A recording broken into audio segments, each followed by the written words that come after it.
Karen thought dialing 911 would get me kicked out of my cabin, but when the sheriff saw the deed, she realized the dock and even her permits belonged to me. I bought my lake cabin years ago for peace and quiet, not drama, but the HOA never could leave me alone. Their president, Karen, treated the lake like her personal kingdom, even though my land stretched right to the waterline. Last weekend, I was enjoying coffee on my porch when I heard shouting. Karen came storming down the gravel road, clutching her clipboard like a weapon. "You can't be here," she screeched. "This cabin is in violation of HOA standards. You're trespassing, and I'm calling 911 right now." I didn't even flinch. "Go ahead," I said, leaning back in my chair, "but you might regret it." 5 minutes later, sheriff's lights flickered down the road. Karen strutted over to the deputies like she had just won the lottery. "Officers, arrest this man immediately. He's breaking HOA rules. He refuses to leave this cabin," she said, her fingers stabbing the air in my direction. The deputies looked at me.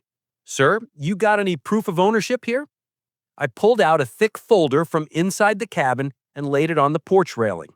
The lead deputy flipped through the papers, his eyebrows raising higher with every page.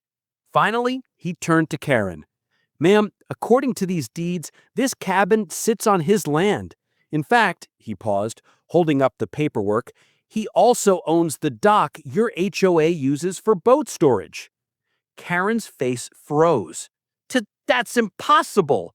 The HOA approved that dock." "Not without his signature, they didn't. He's the one who approves your permits. This dock and everything tied to it legally belongs to him." Gasps erupted from the handful of neighbors who had gathered to watch the drama unfold. Karen's clipboard shook in her hands, her mouth opening and closing like a fish out of water. I stood, walked down to the dock, and tapped the padlock on the gate.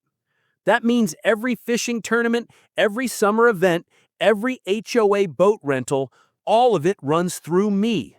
Without my approval, you don't touch this dock." Karen sputtered, You can't just—" The deputy cut her off. "Ma'am, you called us for a false report. If you keep pushing this, you'll be the one facing charges." The crowd burst into laughter. Karen's face burned crimson as she spun around, storming back to her SUV.